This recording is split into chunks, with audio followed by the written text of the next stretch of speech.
I am Tom Camp, your leader or your spiritual guide, your meditation guide for today.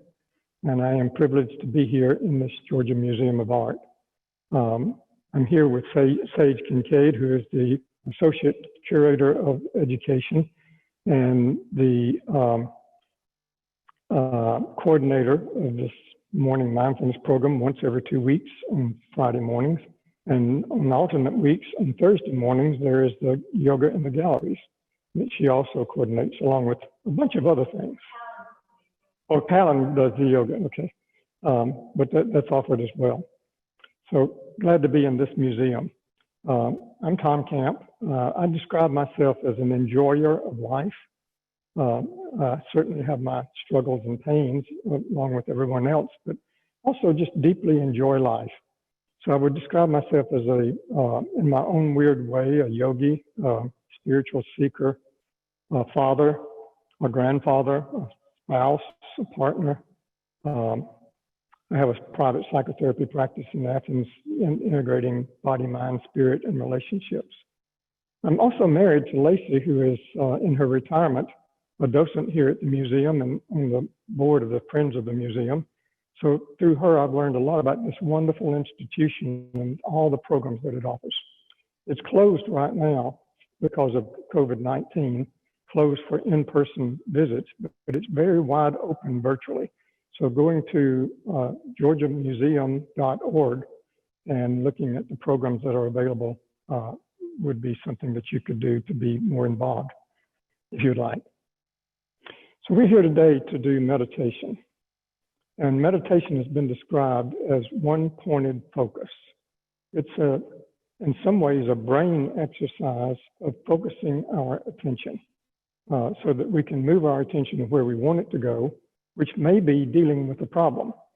But it also may be to leave the problem and go to a sense of deep peace inside. So meditation is that one-pointed focus. It is a relaxation technique, which in this day and time and the stress that we're under, we certainly need. But it's also a consciousness raising practice. It helps us to be more and more aware. And the awareness gives us the opportunity to make informed choices about self-control, about values, about behavior. And meditation also is a spiritual practice of being able to move into the depths and into transcendence. So we are integrating all of those aspects of mindfulness today.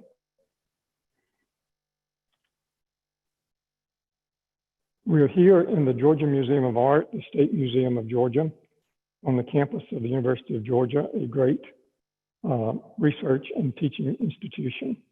We're also in a global and world environment, national global environment that is quite stressful to many of us. And I want to honor the racial tensions, the political divide, the pandemic, the climate change, and all of the things that are huge and stressful to us. That is the context that we live in. But as a meditation, we'd like to also honor the beauty of life. This morning, I saw a hummingbird come to feed at our hummingbird feeder. And then I was on the other side of the porch and saw at a bird feeder a beautiful red cardinal come. The sun was shining through the leaves. So I've fallen in love with nature 3 times this morning already. That's part of the positive aspects of life. And being in this museum and the beauty of this place is part of that. You can see the painting behind me, which is Close by Joan Mitchell. And she is a 20th century American painter and printmaker who is in the abstract expressionism school or movement, a movement that involved a lot of emotion and expression of emotion in abstract ways. And you can't see this, but I'm looking straight at Art Rosenbaum's painting of Macintosh Shouters. It's a group of African Americans dancing and shouting with some music playing. So the sense of the positive part of life, the enjoyment of life, is in that painting. The energy just vibrates back to me. So if you sense me jumping up and down, that's part of looking at that painting in the background. So let's begin our meditation.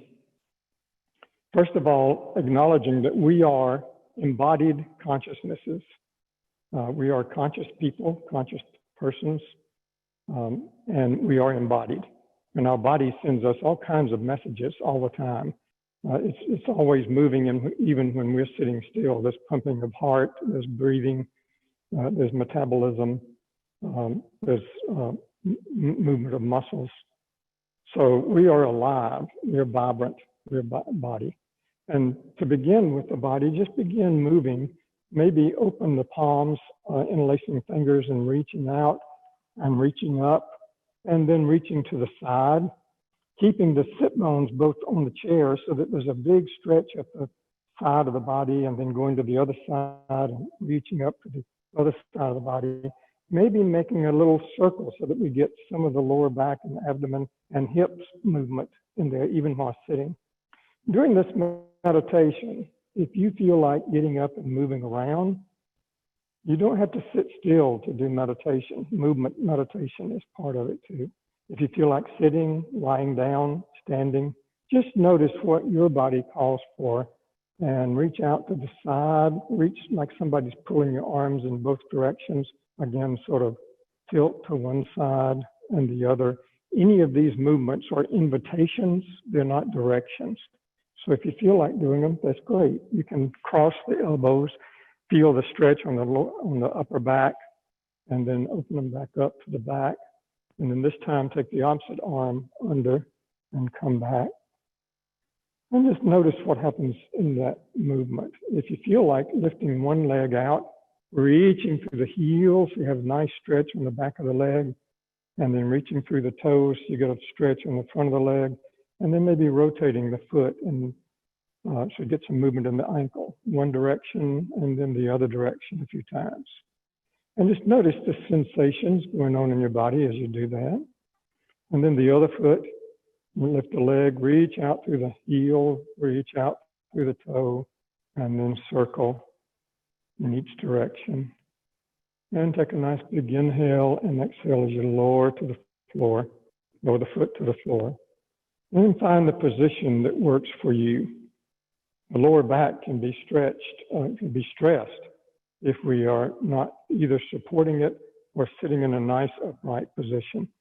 So feel the spine stack in its natural curve up and down, and the head sit back on top of the spine. One of the joints that we didn't move that is not very appropriate to move on camera, but is the jaw.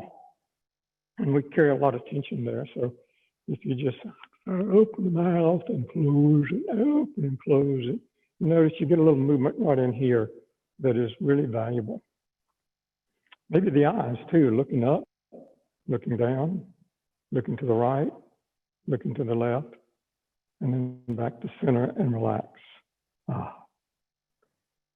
And so breathing in and releasing. Breathing in.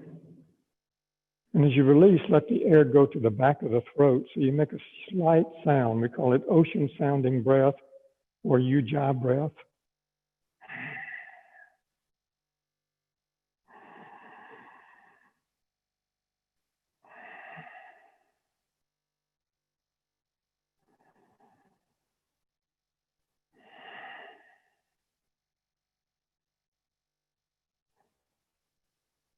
And that's a calming breath. If you want an energizing breath, and one that's fun to do in this room, and if all of us were here together, it would be even more fun, is to laugh. My cardiologist has me do this at the beginning of every interview that I have with him.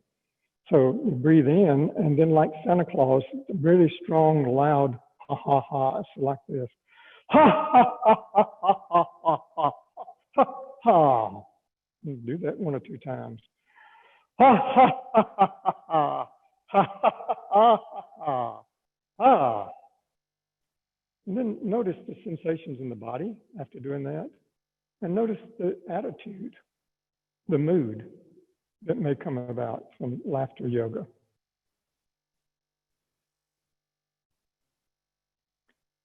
And so again, beginning with the breath, to calm the whole system down.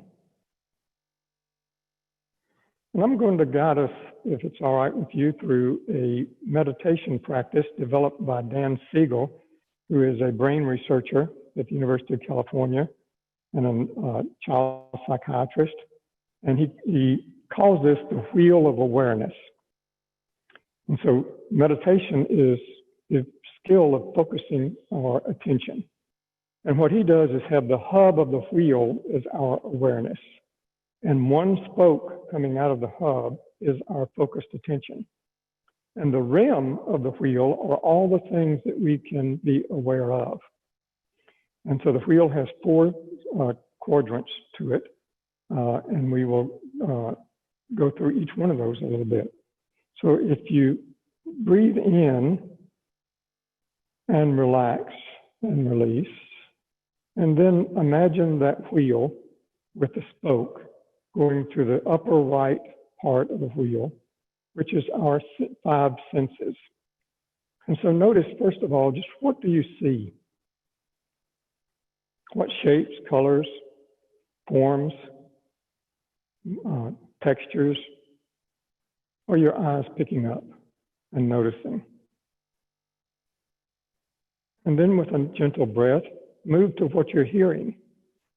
So the spoke shifts just a little bit within that first quadrant of the wheel. And you hear sounds. It might be air movement. It might be your own breathing. It might be other sounds in the room. Here in the museum, there's a nice big echo in this large room.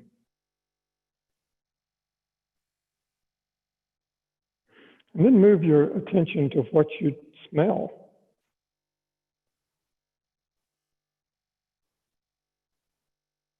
And then to what you taste.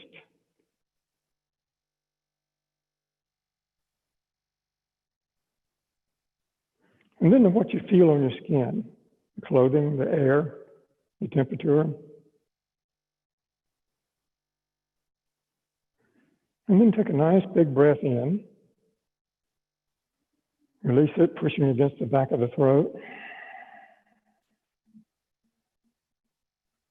And move the spoke of attention, the focused attention, to the second quadrant of the lower right side of the circle.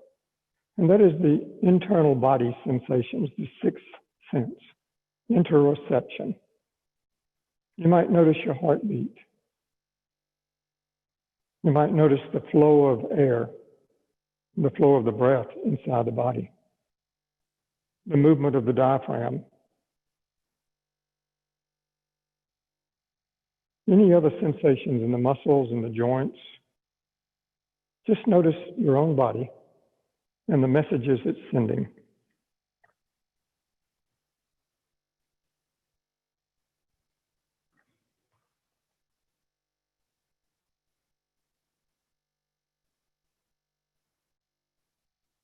And then with a nice big breath in and a gentle, slow release with the air against the back of the throat. And move the spoke to the third quadrant of the wheel, the lower left corner or side, which is what's going on inside your mind. Notice the thoughts, the feelings that float through. You might notice how one thought comes in and then leaves and another comes. Sometimes it gets crowded in there. There's several thoughts at the same time.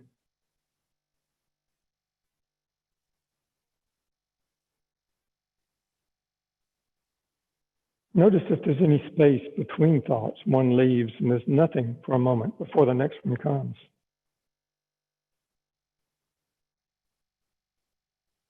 Or you might notice that some thoughts create a response in the body. It may be relaxation or it may be anxiety.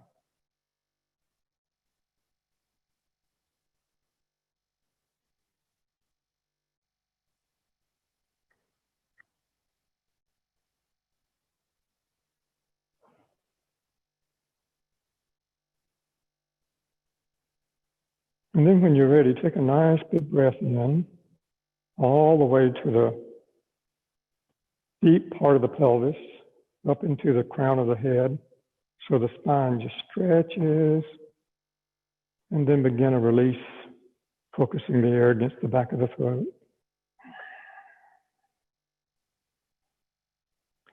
And this time, do something a little strange. Turn the spoke back toward the hub in the middle of the wheel. Or some people like to think of it as withdraw the spoke altogether. So that the awareness is in the experience of awareness. I'm aware of my awareness. Letting go of thoughts. Letting go of sensations. Letting go of memory. Just awareness.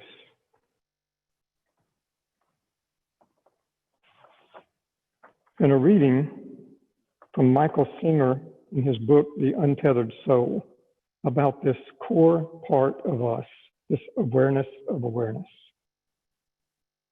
this center.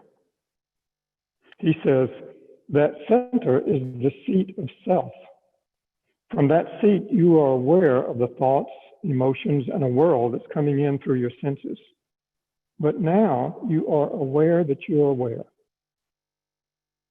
That is the seat of the Buddhist self, the Hindu Atman, and the Judeo-Christian soul. The great mystery begins once you take that seat deep within. So I invite you to take that seat. And if you find yourself doing it imperfectly, welcome to the world of learning and practice. We don't do anything perfectly. So just be aware of awareness. Bathe in it, marinate in it. And notice the sense of just being aware.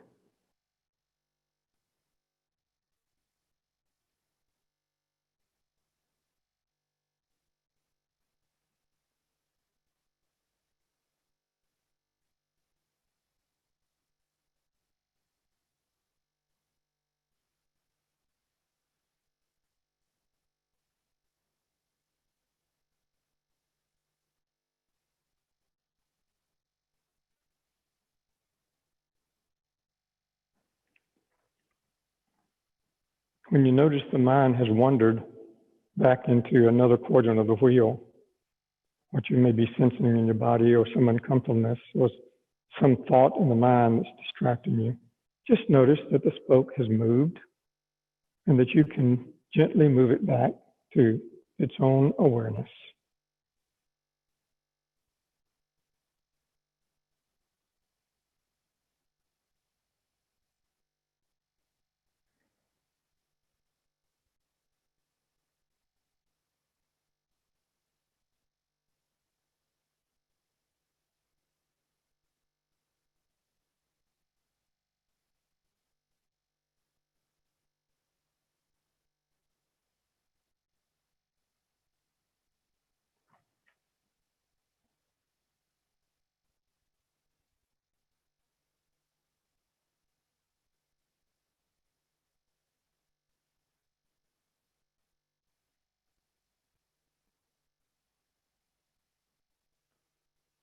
And when you're ready, begin taking a conscious breath in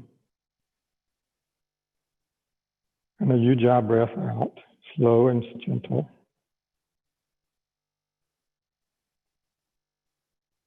And the spoke begins to move back to the rim of the wheel. And if you'd like to go backwards with it a little bit, it's not backwards or forwards, it's a circle. So just move it back to the internal body sensations and notice what happened when you stayed in awareness for a few minutes. Any changes that might have happened. Notice what's going on in the mind.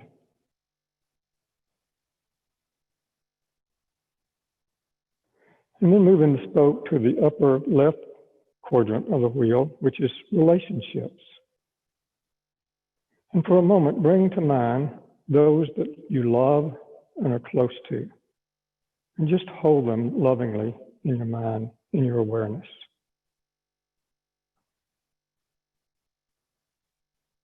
Bring your own relationship with yourself to awareness and just hold yourself in loving awareness.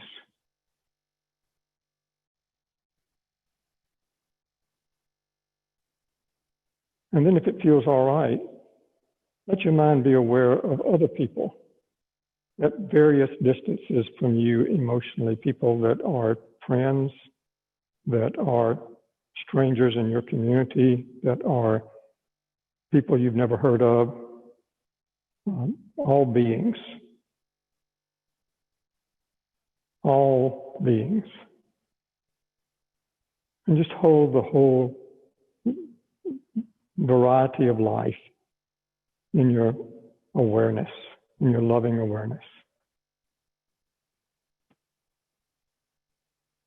And Hildegard of Bingen, a medieval mystic and feminist and spiritual leader, used to draw compassion by holding her palms open just outside her heart so that the energy of her life would vibrate out to the world, to all people. So that sense of compassion and caring. So that our meditation is not just relaxation and not just going inside ourselves, but it is preparation for loving action in the world, which involves anger at injustice, which involves justice making, which involves loving, caring, and compassion. Feel that go out to the world in your own way, to whatever degree feels right to you. Some of us, when we're hurting, need to go back inside and care for ourselves, so that as we care for ourselves, we're more and more able to then care for others. So just noticing, do I need my hands against my heart for self-care? Do I need my hands open so that they vibrate out to the world? Which one works right now for me? And it changes from time to time. And when you're ready, take a nice big breath in. As you exhale, relax the hands to the lap and gently open the eyes if they've been closed. And I want to share with you a framework for spirituality that has to do with depth and transcendence that we've just kind of gone through in a way. And that is creation spirituality says there are 4 paths to spirituality. One of them is the positive path, looking at the hummingbird, the cardinal, the sunlight coming through the leaves, the art, being greeted by Sage and others in the museum this morning as I came in, and relationships, friendliness. All of those are part of celebrating life. So if you want to grow spiritually, the first rule is to fall in love 3 times a day with a cardinal, a blade of grass, a beautiful flower, a piece of art, just the breeze, the warmth of the sun, all kinds of things that are positive in life that we forget about in the midst of the darkness. And the second path is the darkness. It is taking seriously the struggles, the pain, the loss, the grief, the economic worries, knowing people who have the illness, maybe we have an illness, have injuries, whatever it is. There is darkness, there is unknown, there's uncertainty. And so the spiritual path takes seriously that darkness. And we can go back and forth using our focused attention between positive and negative, and positive and negative. And the positive gives me the strength to deal with the negative. And then the third path is creation or creativity. So it's how do I live creatively in a world that has both positive and negative in it.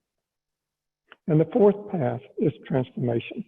And in this modern day and time, we've learned that there's actually a change in the neurological formation of the brain with transformation. And that is when I move from self-centeredness to full awareness of others. And so I go inside and I take care of myself, and I love myself, and I energize myself, and I heal myself. And out of that woundedness and healing, I am able to then be compassionate with others And that's the transformation when others become like me. So in yoga, we say, namaste, the spirit in me recognizes exactly the same spirit in you. And that's the transformation. And that leads to concern for people who hurt, including racial injustice, economic injustice, environmental injustice, and an intention to do something about it, whatever our path is for that. So those are the 4 paths of spirituality. In creation spirituality, it is positive, negative, creative, and transformative. And we have experienced that a little bit in this meditation. Thank you for joining me in this. And we have a few moments now for questions. So if anybody would like to ask a question, Sage will lead us, and that Callan will do the technological part, I guess, and welcoming you, and I'm glad to respond. And you'll have to unmute yourself in order to respond. And chat with each other too. Mm-hmm.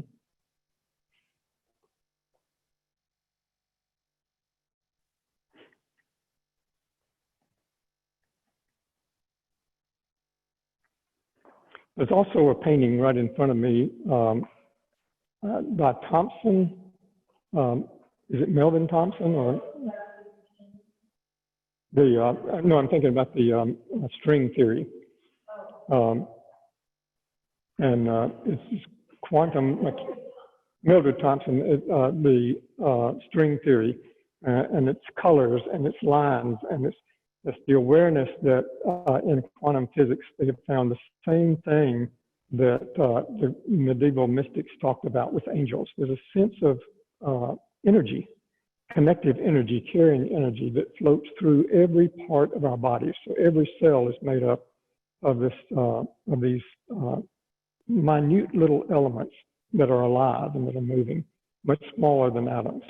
And so that painting is just vibrating toward me right now. That's one of the ways of falling in love with life.